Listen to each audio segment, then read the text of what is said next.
क्या आप जानते हैं कि जब रावण इतना अमर था तो वह मरा कैसे? क्या सच में उसकी नाभि में अमृत था, या यह केवल एक अधूरी और सुविधाजनक कहानी है जो सदियों से हमें सुनाई जाती रही?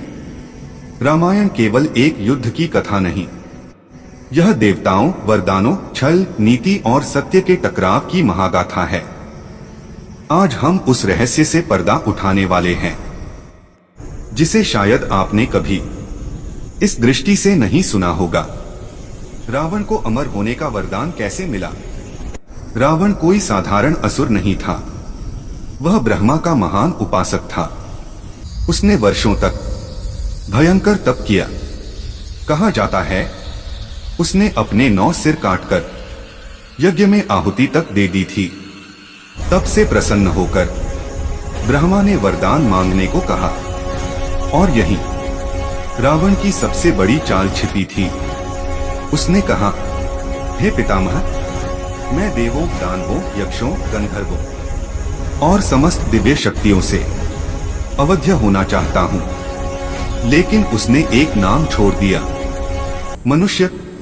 क्या रावण सच में अमर था?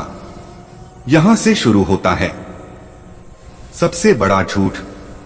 रामायण में कहीं भी स्पष्ट रूप से यह नहीं लिखा कि रावण की नाभि में कोई अमृत रखा था। तो फिर यह कथा आई कहां से? सच यह है भैया, रावण को अमरता नहीं बल्कि अवध्यता मिली थी, और अवध्यता वरदान से आती है, अमृत से नहीं। नाभि में अमृत की कहानी कैसे फैली? जब राम रावण युद्ध कई दिनों तक चला और रावण बार बार घायल होकर भी लौट आता था, तो लोगों ने एक तर्क गढ़ लिया, जरूर उसके शरीर में कहीं अमृत छिपा है। धीरे धीरे यह कथा लोक कथाओं में बदल गई, लेकिन वाल्मीकि रामायण इस बात की पुष्टि नहीं करती। असली रहस्य क्या था? असल रहस्य यह था भैया, रावण का अहंकार, उसका अधूरा वरदान और श्री राम का मानव रूप। रावण ने मनुष्य को तुच्छ समझा। उसे लगा मनुष्य क्या करेगा मेरा, और यही उसका विनाश बन गया। विभीषण ने क्या बताया?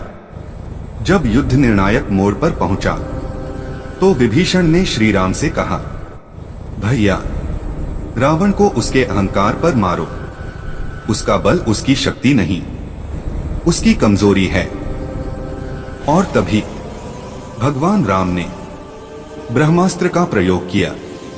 वह अस्त्र नाभि में अमृत खोजने के लिए नहीं बल्कि वरदान की सीमा तोड़ने के लिए था। रावण क्यों मरा? क्योंकि वह अमर नहीं था, उसका वरदान अधूरा था। और श्री राम केवल राजा नहीं, धर्म का सजीव रूप थे। रावण का वध किसी चाल से नहीं, धर्म की स्थापना के लिए हुआ। अंतिम सत्य इसलिए भैया, असली झूठ यह नहीं कि रावण की नाभि में अमृत था। असली झूठ यह है कि शक्ति ही सब कुछ है। रामायण हमें सिखाती है, अहंकार कितना भी महान हो, धर्म के सामने अंततः झुकता ही है। अगली बार जब कोई कहे रावण की नाभि में अमृत था, तो याद रखना सत्य उससे कहीं गहरा है। और रामायण केवल कहानी नहीं, चेतावनी है।